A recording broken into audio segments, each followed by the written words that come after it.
Agradecer a Deus a oportunidade de estar mais uma vez aqui na Casa do Pão, aqui em Belém. Na verdade, esse ano, primeira vez que eu venho na reunião do Belém. Já estou atrasado já, demorei. Louvar a Deus pela vida do pastor Zoélito Bezerra da Costa, presidente da igreja, presidente do conselho administrativo. Louvar a Deus também pela vida do pastor Elton Júnior, vice-presidente da igreja e presidente da nossa convenção geral das Assembleias de Deus no Brasil. Quero convidar os amados irmãos a abrir a Bíblia Sagrada no texto que está em Tessalonicenses, 1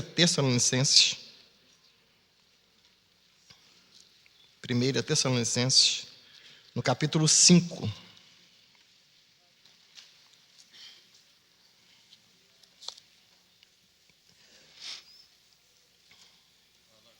Versículo de número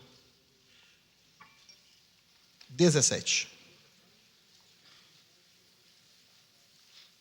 1 Tessalonicenses, capítulo 5, versículo 17.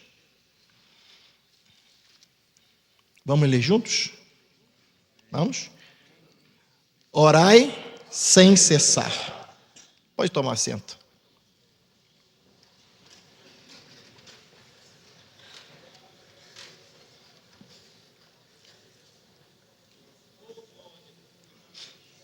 Nós somos crentes, servos de Deus, obreiros da casa do Senhor e membros da Assembleia de Deus no Brasil. A história da nossa igreja, desde a sua fundação, desde o momento em que Gunnar Wingren e Daniel Berg foram chamados para servir ao Senhor aqui no Brasil, foi fruto de oração. Quando eles saíram de Nova York, no dia 5 de novembro de 1910, durante os 14 dias em que ficaram dentro do navio, até chegar em Belém, Pará, no dia 19 de novembro de 1910, foram 14 dias de muita provação, mas 14 dias em que eles ficaram orando, sem cessar. Incessantemente, durante os 14 dias, eles oraram buscando a presença de Deus. Ao chegar no Brasil, de novembro até junho de 1911, foram também muitas provações, muitas lutas, muitas guerras, batalhas, mas eles continuaram orando sem cessar. Amparados e aguardados na casa de uma irmã chamada Celina, eles oravam sem cessar, de dia, de noite e na madrugada. No livro Diários de um Pioneiro, falando sobre a história de Wingren, ele conta uma experiência da irmã Celina, que ela tinha uma enfermidade, e ela não podia orar, não podia glorificar a Deus, não podia expressar o seu louvor. E ele, incomodado com isso, e usado por Deus, usado pelo Espírito Santo, ele pergunta a ela se ela tinha fé para ser curada, e ela disse que ela tinha fé para ser curada. E eles oraram e falaram o seguinte: a partir de hoje você deixa os seus remédios, porque Jesus vai te curar.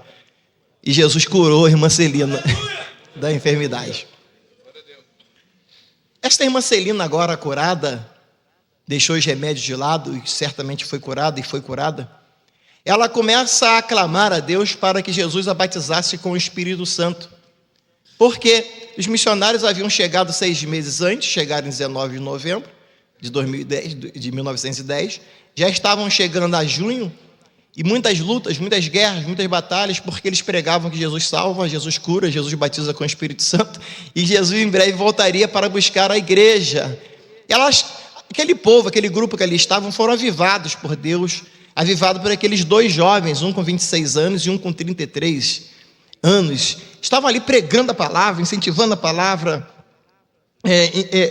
manifestando a palavra de Deus. Mas não era só palavra, era prática. Não é falar apenas. Hoje a gente fala muito, né? Não estamos vendo. Não é falar, é ver acontecer. E essa mulher começa a orar, pedindo o batismo no Espírito Santo.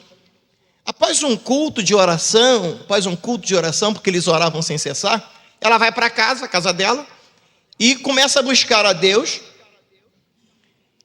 E Jesus a batiza no Espírito Santo, no dia 2 de junho, né? Há duas datas, a data de 2 de junho e a data de 8 de junho, mas a mais aceitável é a data de 2 de junho, que ela é batizada no Espírito Santo, e aquilo ali causa um impacto tão grande, que deixa nervosos algumas pessoas, e segundo a história, foi esse batismo no Espírito Santo da irmã Celina que causou a separação da igreja, né? Faz com que esses 13 irmãos saíssem da igreja em que eles estavam hospedados e formassem a missão da fé apostólica no dia 18 de junho de 1911.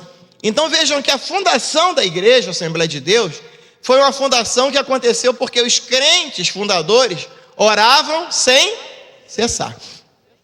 Eles não paravam de orar. Eles estavam orando diuturnamente, buscando a Deus, buscando ao Senhor, clamando ao Senhor, chamando a presença de Deus na vida deles, clamando a Deus com autoridade, com graça, com unção, com virtude de Deus. No dia 11 de janeiro de 1918, a igreja deixa de ser chamada a missão da fé apostólica e passa a ser, quando vai ser registrada, ela é registrada com o nome Assembleia de Deus. Assembleia de Deus. Passou-se, irmãos, alguns anos, e no ano de 1942, ali em Recife, no lugar chamado Casa Amarela, existia uma irmã com o nome de Albertina, Essa irmã, ela tinha uma filha, e essa filha, chamada Zuleide, ela tinha uma enfermidade.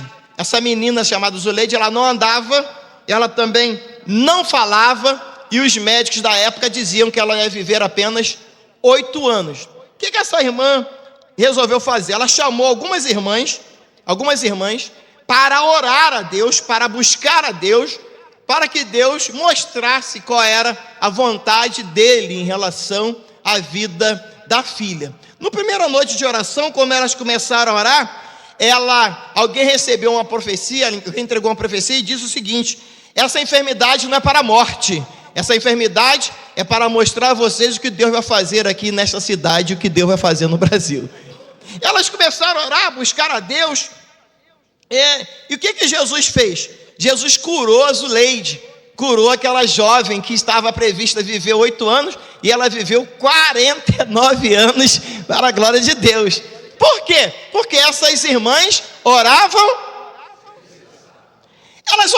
sem cessar, e elas oravam em círculo. Em 1942, ali na Casa Amarela, em Recife, quando elas oravam em círculo, faziam um círculo e oravam. Por que o círculo? Porque a irmã Albertina, que é a fundadora do círculo de oração, ela tinha lido um folheto, ela recebeu um folheto, ela leu nesse folheto que as orações eram como um círculo nos céus. Era como um círculo nos céus. Então, quando ela vai fundar o trabalho de oração, quando ela reúne as irmãs de oração, ela se lembrou do folheto, ela disse assim: vamos circular os céus com as nossas orações. Vamos circular os céus com as nossas orações. Essas irmãs oravam sem cessar. A verdade, o que acontecia nessas reuniões de oração? Havia batismo no Espírito Santo. O que havia? Havia dons espirituais. O que acontecia? Havia curas das enfermidades. O que havia? E também havia conversões de almas. Por quê? Elas oravam sem cessar. O trabalho cresceu, o evangelho explodiu ali em Recife. Muitas e muitas almas eram salvas para Jesus, obreiros eram chamados, pessoas curadas, batizadas no Espírito Santo, prostitutas se tornando mulheres santas de Deus, homens maus, malfeitores se tornando homens santos de Deus. Mas existia um grupo de mulheres e de homens também que estavam circulando os céus com oração, e o céu não parava de ser circundado, porque a oração era sem cessar. Então o que é a oração? A oração é um diálogo entre Deus e as pessoas. A oração é uma parceria entre a pessoa e aquele com quem ele fez uma aliança. A oração é uma parceria, é um diálogo entre você em Deus, o Deus da aliança, o Deus que tem comprometimento contigo e o Deus que você tem compromisso com ele. No Antigo Testamento, Israel é uma nação nascida na oração. Nascida na oração.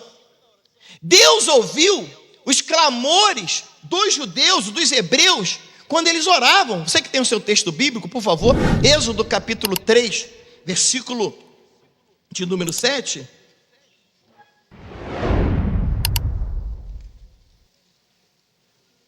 Êxodo capítulo 3, 7. E disse o Senhor: tenho visto atentamente a aflição do meu povo, que está no Egito, e tenho ouvido o seu clamor, por causa dos exatores, porque conheci as suas dores. Portanto, desci para livrá-lo da mão dos egípcios, e para fazê-lo subir daquela terra, a uma terra boa e larga, a uma terra que mana leite e mel, ao lugar do cananeu, e do eteu, e do amorreu, e do ferezeu, e do eveu, e do jebuseu. Ou seja, eles clamaram a Deus, e Deus fez o quê? Ouviu. Eles oraram sem cessar. Josué discerniu o pecado da comunidade no tempo da conquista. Aquele incidente ali com Acã, como é que foi descoberto? Foi descoberto através da oração. Vamos ver o texto bíblico? Josué capítulo 7, você que tem o texto bíblico, Josué capítulo 7, versículo 6 ao versículo 9, Josué capítulo 7, versículo 6 ao 9. Então Josué rasgou suas vestes, se prostrou em terra sobre o seu rosto, perante a arca do Senhor, até a tarde.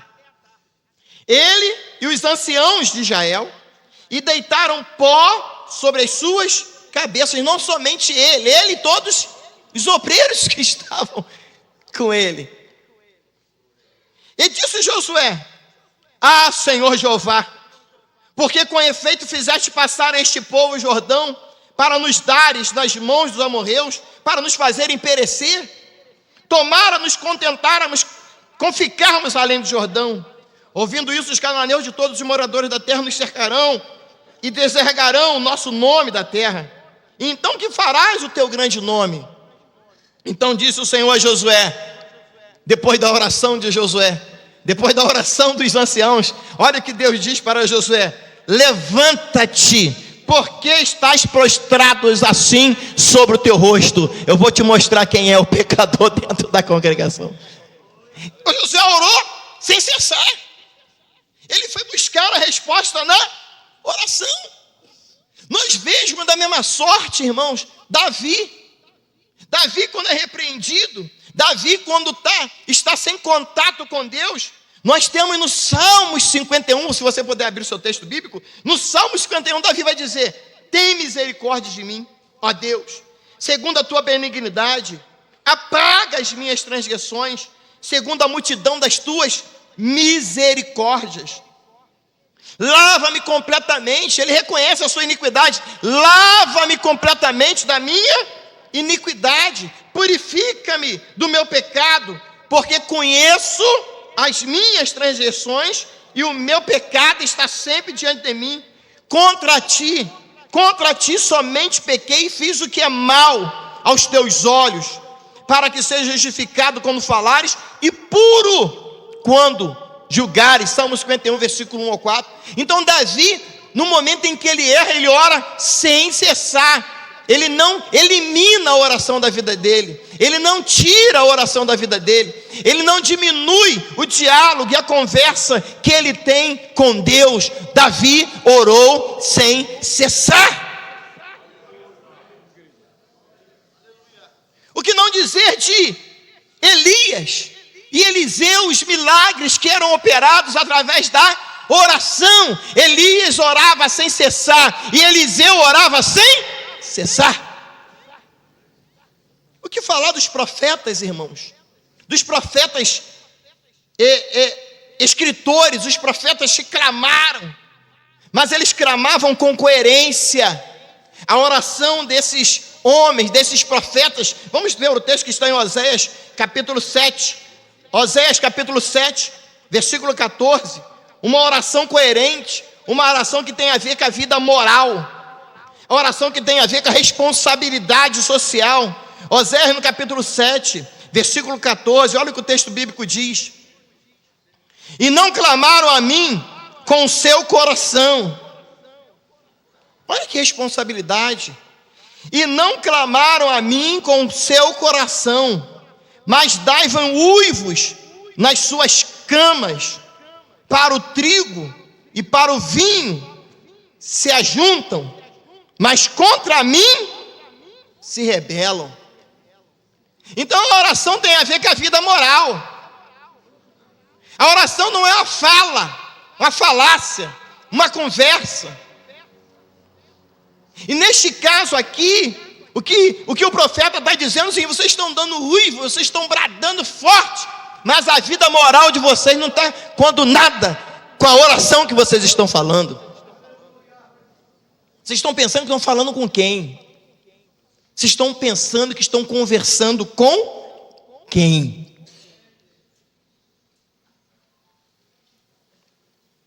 Eles oravam. Os profetas que tinham comunhão com Deus oravam sem cessar. O chamado de Isaías, no capítulo 6, vai refletir esse compromisso envolvido na oração. Vamos ver a Bíblia. Isaías capítulo 6, olha esse compromisso, essa visão maravilhosa, essa responsabilidade maravilhosa da oração sem cessar. No capítulo 6, no versículo de número 1.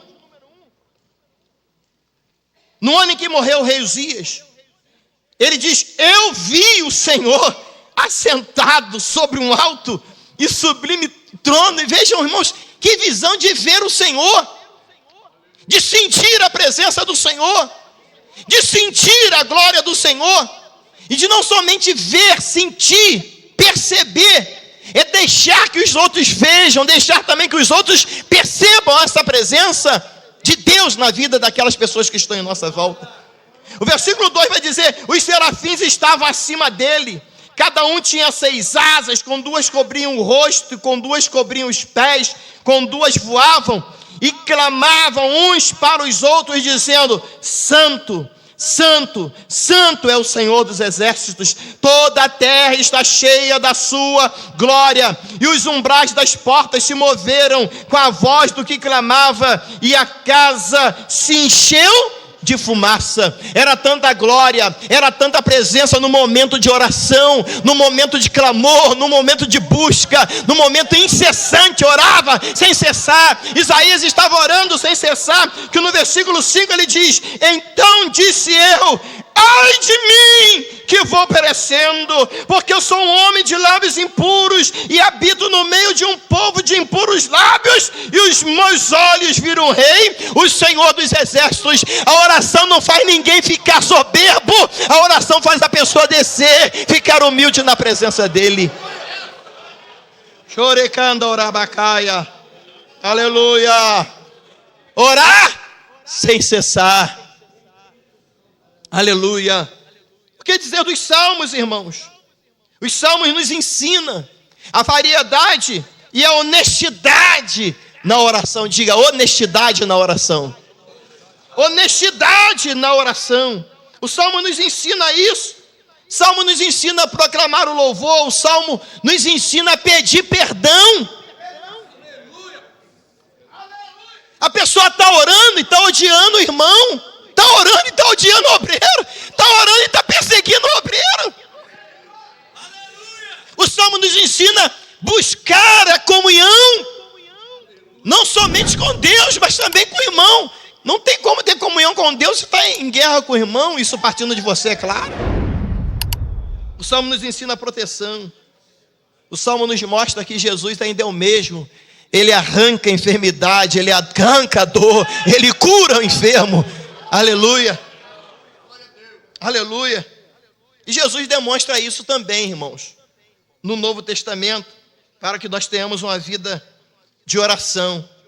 Uma vida de oração intensa e uma vida de oração o quê? Regular. Uma vida de oração constante. Vamos abrir a Bíblia em Mateus, capítulo de número 6. Quem está no culto, diga amém. Glória a Deus. Aleluia. Ora sorecandabarabachoraça. Aleluia. Aleluia. Nanamanamashomecandomassa.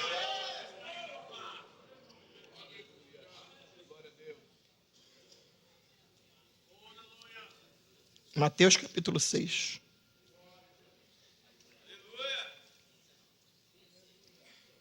A partir do versículo 1. Guardai-vos de fazer as vossas esmolas diante dos homens, para serdes vistos por eles.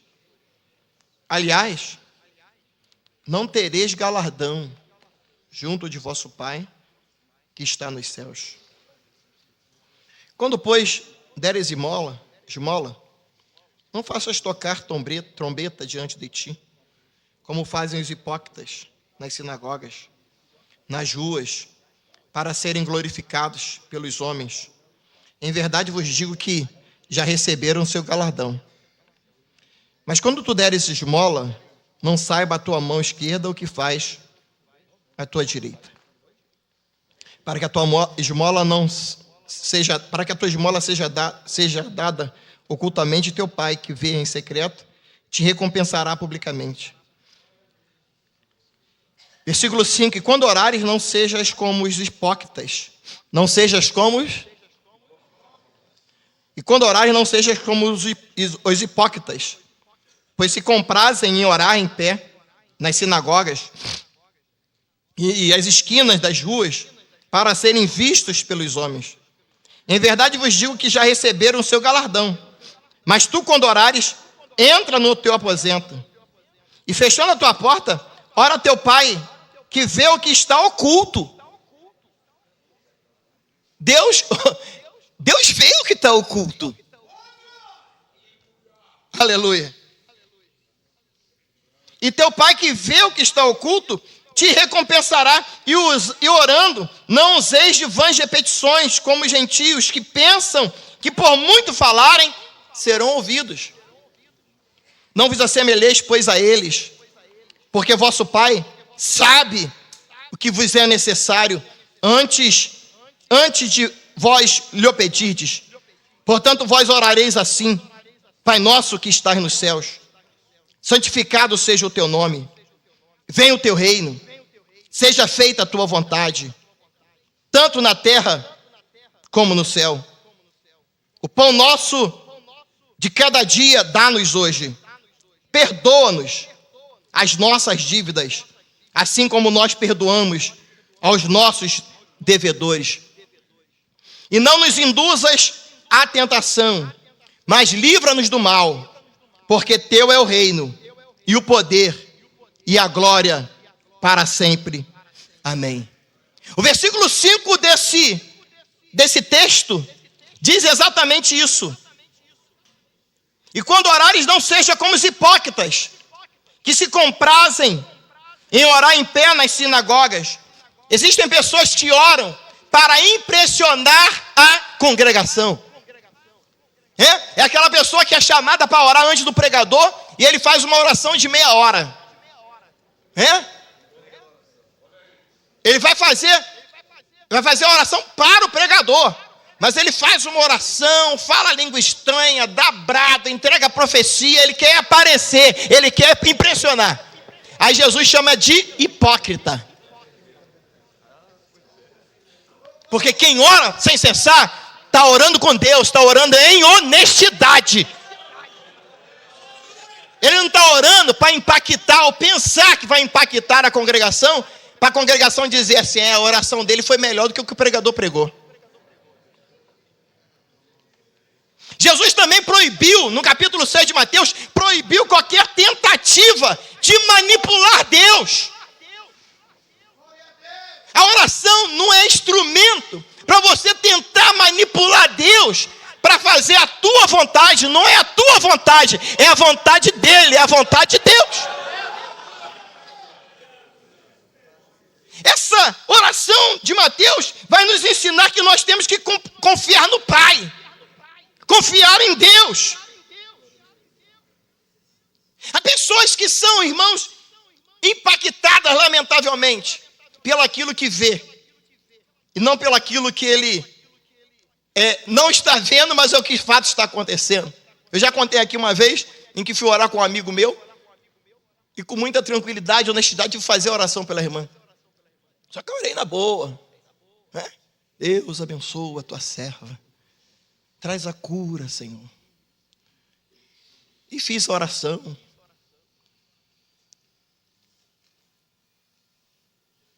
Tomamos o café. Depois no final ela falou, vamos ouvir a oração com o irmãozinho aí. Chamou o irmão para orar. O irmão bateu no meu ombro e falou assim, vou te mostrar como é que ora.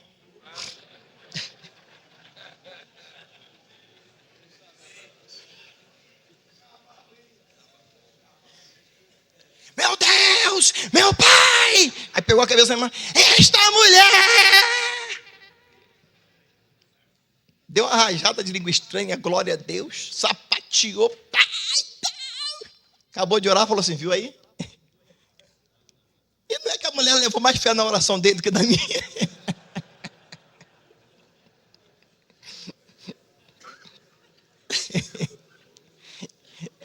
Aí nós somos tentados a fazer como os outros fazem. Não seja tentado. Faça como Deus mandou você fazer, na tua honestidade. Deus não ouve oração de hipócrita. Deus não ouve oração sem honestidade.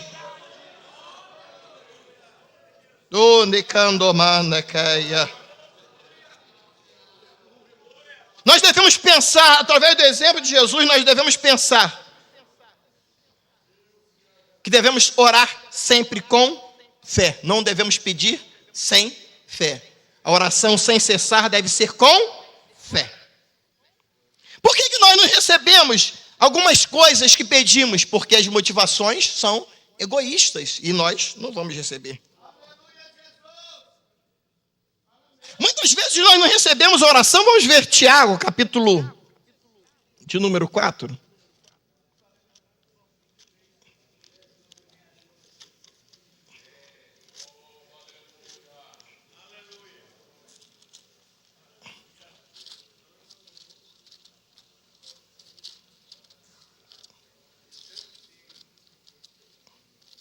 Tiago, capítulo 4,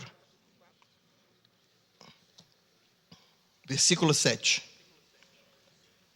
Tiago 4, 7. Sujeitavos a Deus, resisti ao diabo, e ele fugirá de vós. A oração tem esse poder de blindar a tua casa, de blindar a tua família, de blindar o teu filho, de blindar os conflitos, e o diabo fugirá de vós. Chegai-vos a Deus, versículo 8, e ele se chegará a vós. Chegai-vos a Deus. A nossa oração, ela não pode estar prejudicada ou corrompida pelo nosso caráter. Chegai-vos a Deus, e ele se chegará a vós. Limpai as mãos, pecadores, e vós de duplo ânimo, purificai o vosso coração, senti as vossas misérias, e lamentai e chorai, converta-se o vosso riso em pranto, o vosso gozo em tristeza, humilhai-vos perante o Senhor, e Ele vos exaltará. Orai sem cessar. A história da nossa igreja, desde a fundação, desde o chamamento de Gunnar Wingren e Daniel Berg, é debaixo do joelho, é debaixo do joelho, é debaixo do joelho. Aí nós vamos entender uma palavra de Paulo aos Efésios, por favor. Efésios capítulo de número 3. Efésios capítulo 3, quem está no culto, diga amém. Chorabanai. Efésios capítulo 4, versículo 3. Efésios capítulo 3, versículo 14. Vamos ler juntos? Vamos ler juntos? Por causa disso, vamos juntos. Por causa disso, me ponho de joelhos perante o Pai de nosso Senhor Jesus Cristo. É por causa disso o quê? Do conflito que você está vivendo em sua casa. Se ponha de joelho. Por causa disso do quê? Aquele probleminha na congregação que você não sabe como resolver. Já chamou o deputado, já chamou o vereador, já chamou não sei quem. Chame Deus, chame Deus, chame Deus, se ponha de joelhos. Oh, ei, oh, Nabanai, é de joelhos, é colocar os joelhos debaixo no chão, o coração voltado para Deus. Deus vos exaltará, chegai-vos a Deus. Paulo vai dizer, por causa disso me ponho de joelhos perante o Deus, Pai de nosso Senhor Jesus Cristo. Aí o versículo 15 é tremendo, porque o versículo diz assim: o qual toda a família nos céus e na terra toma o nome. Aí ele vai dizer o resultado dessa oração. Paulo vai dizer no versículo 20, quando você se põe de joelhos, olha o que acontece. Ora, aquele que é poderoso para fazer muito mais abundantemente, além daquilo que você pediu em joelhos, além daquilo que você pensou em joelhos, segundo o poder que em nós opera, a esse glória na igreja, por Jesus Cristo, em todas as gerações. Orai sem cessar. Ei! Nós precisamos de uma igreja onde o jovem vê que você ora, onde a criança vê que você ora, onde as irmãs da oração vê que você ora. Orai sem cessar. Ei, candobanda calamainde coramandarabacaia. Levante as suas mãos se você pode por uns instantes. Vamos orar, vamos orar, vamos orar. Tem solução. Orai sem cessar. Ei, condamanai.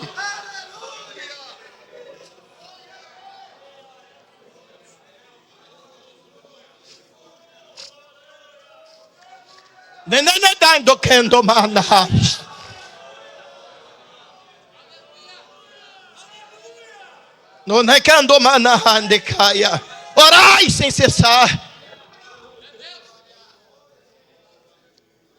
Se o outro não quer orar, é problema dele. Você sabe que você, obreiro, você é resposta de oração. Você é resposta de joelhos que se dobraram. Nós, obreiros, somos resposta de oração. Daquela irmãzinha do ciclo de oração, muitas delas você nunca estendeu a mão para cumprimentá-la, mas você é resultado da oração dela, não somente no ciclo de oração, mas também pela madrugada.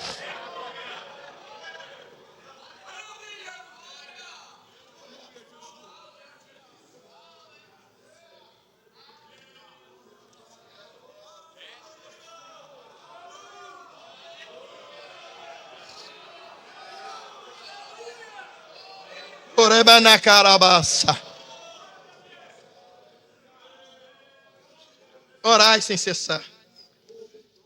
Mateus 6 nos ensina a paternidade celestial.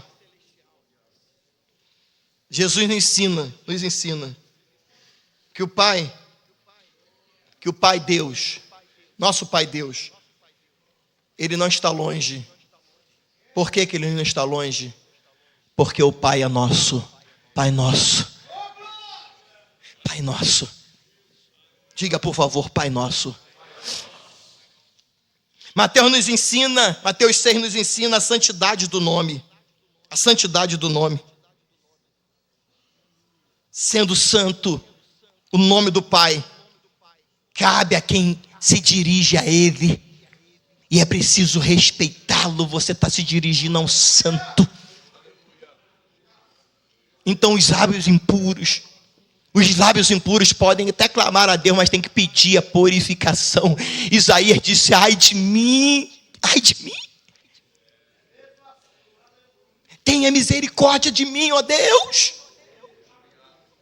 Eu não aguento ficar sem a tua presença. Tenha misericórdia de mim, ó Deus. Eu não aguento ficar da forma que eu estou ficando. Eu quero sentir a tua presença. Orai sem cessar. Não busque. Não fique pensando que você vai buscar autoridade celestial lendo livros de grandes pregadores, de grandes ensinadores, viajando nos sites das internet para lá e para cá, para buscar grandes mensagens. Ponha-se de joelhos diante do Pai, vai orar ao Senhor, depois vai pesquisar, mas não deixe de orar. Sabe por quê? O que nós estamos falando no púlpito agora, o membro da igreja está corrigindo lá, meu amigo. Ele está com a internet aberta, vendo se você falou.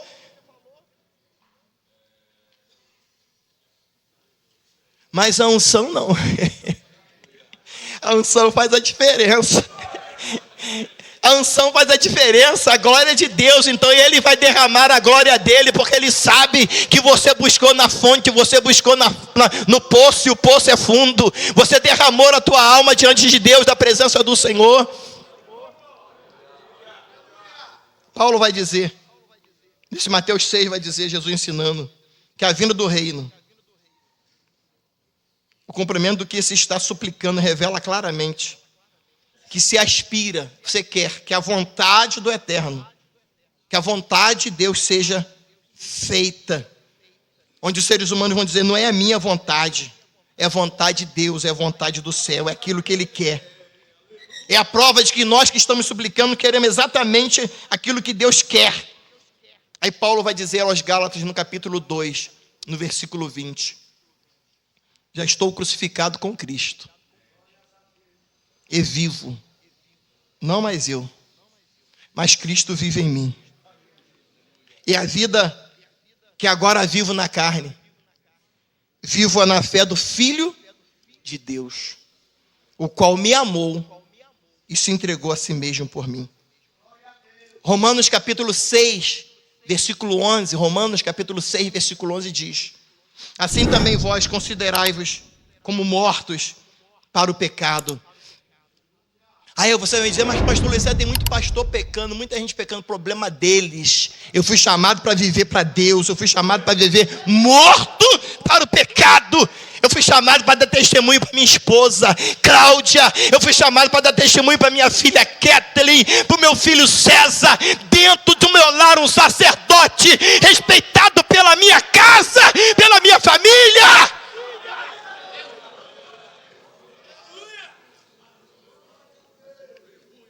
Eles não podem ver um homem no púlpito, um santo no púlpito e um ímpio dentro de casa. A congregação onde eu sirvo não pode ver lá no altar um homem cheio da graça, cheio da letra, mas no bastidor um ímpio, um corrupto. A oração, Deus está me chamando para orar, para manter a fé, manter a santidade, manter a vida com Deus, manter a honestidade. Assim também vós, considerai-vos como mortos para o pecado. Eu não fui chamado para pecar, eu fui chamado para ser santo. Santo!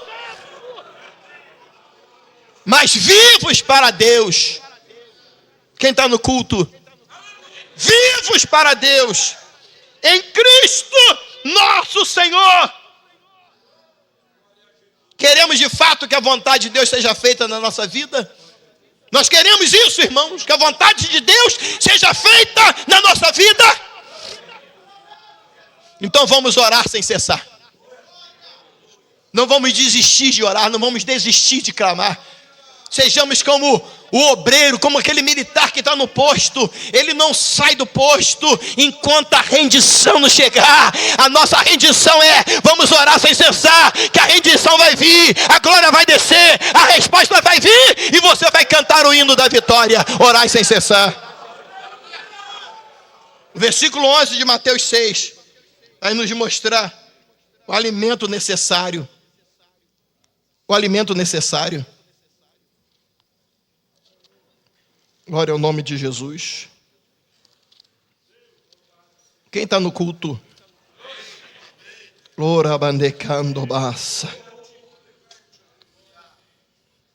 Versículo 11. O pão nosso de cada dia, dá-nos hoje. Cada dia aqui é. Tem a palavra no grego, mas não sei falar. Então só vou dizer o que é, né? Senão eu vou falar que os catedráticos vão dizer assim: está errado. Está lá no grego lá. Então cada dia significa pão necessário. Diga: pão necessário. Leve em conta o que é urgente. Se você orar sem cessar, o pão necessário vai acontecer na sua vida. O que é urgente vai acontecer. Orar sem cessar. Pão de cada dia significa aqui o pão diário. Diga: pão diário. Pão diário. Leve em conta o desejo maior do crente. Qual é o teu desejo maior agora? É o pão de cada dia. O pão de cada dia, não somente o pão necessário, mas o pão diário. O pão diário.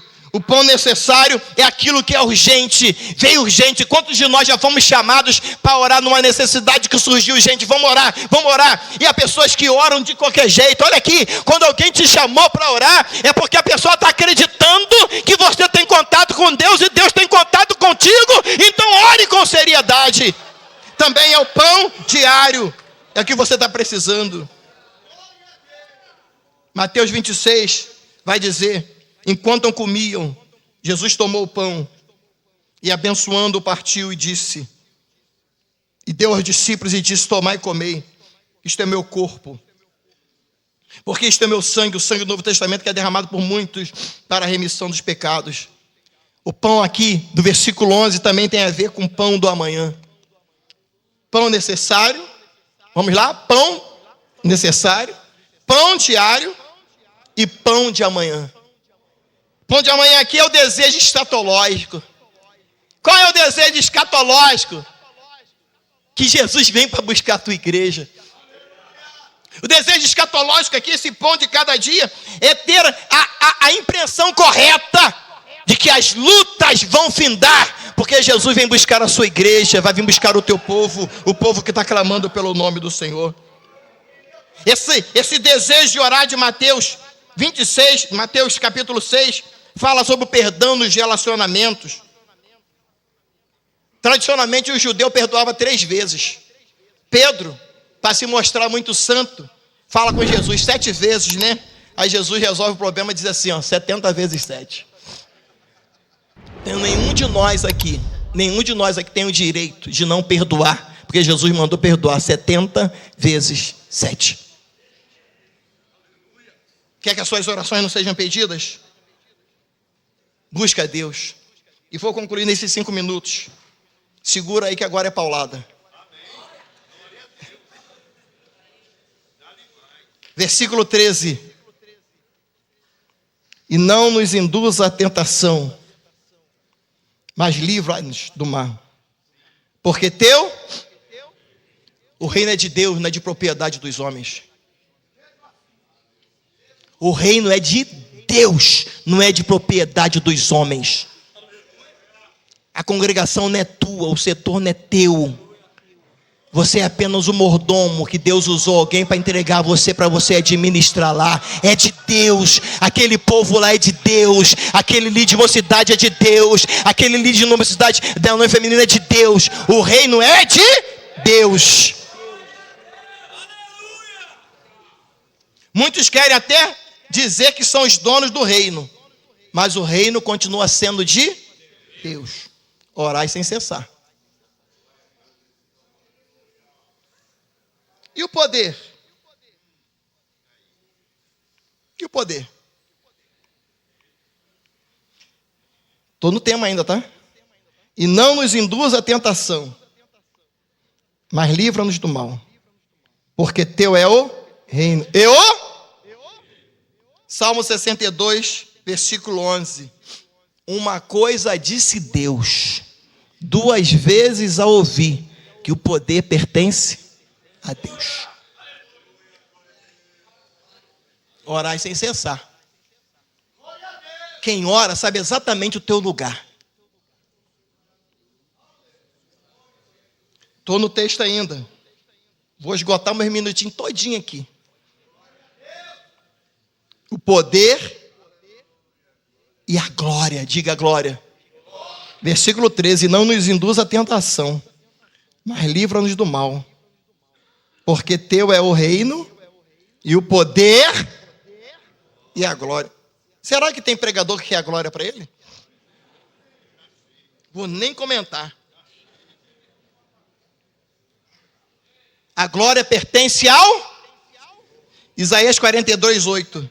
Eu sou o Senhor, este é meu nome, a minha glória, pois a outro não darei. Quem ora sem cessar sabe exatamente o lugar, sabe de quem é o reino. Quem ora sem cessar sabe de quem é o poder. E quem ora sem cessar sabe de quem é a glória.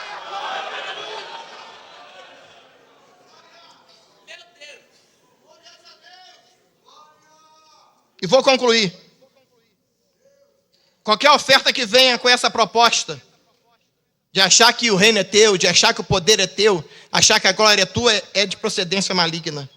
Mateus capítulo 4, versículo 8 a 10. Mateus capítulo 4, versículo 8 a 10.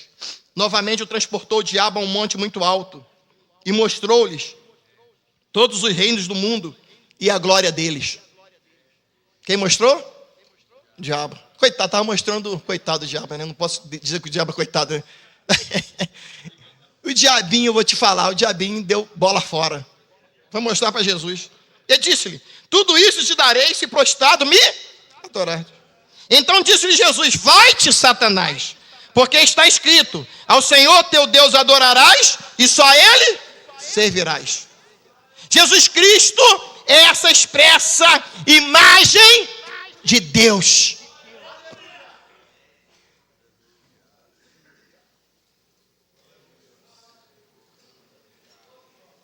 Deus quer que nós voltemos ao primeiro amor. Deus quer que nós voltemos à prática da oração. Porque a prática da oração funciona. Eu não sei se você pode, por alguns instantes, fechar os seus olhos.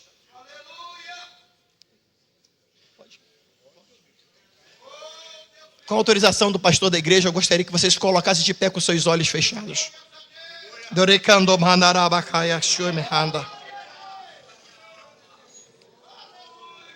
Eu não sei como você saiu de casa. Certamente você veio a essa escola tradicional do Belém para buscar de Deus e já está recebendo de Deus desde o momento em que você colocou essa proposta no coração.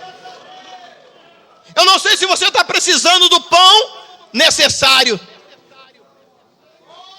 Eu não sei se você está precisando do pão diário. Eu não sei se você está precisando avivar o pão do amanhã.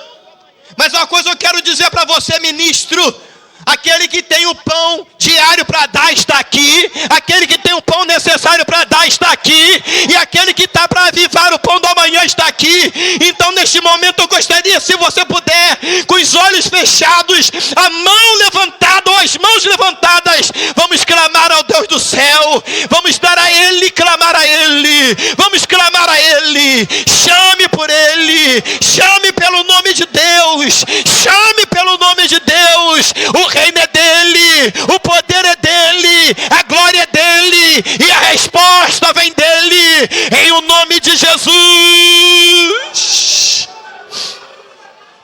Chame por Ele. Chame por Ele. Se você está precisando do pão urgente, Ele vem ao teu socorro agora. Se você está precisando do pão diário, Ele vem agora.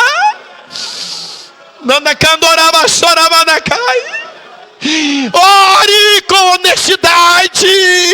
Ore com caráter limpo. Chame por Ele.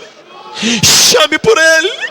Chame por Ele. Deixa Ele fazer muito mais abundante, além daquilo que você está pedindo.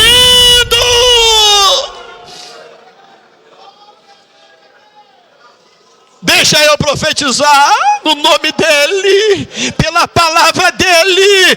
Ele vai fazer sim, muito mais abundante, além daquilo que você está pedindo, além daquilo que você está pensando. Mas é necessário, por esta causa, ponha-se de joelhos, orai sem cessar, orai sem cessar, orai sem cessar. Tome o vosso assento, por favor, e muito obrigado. Deus abençoe.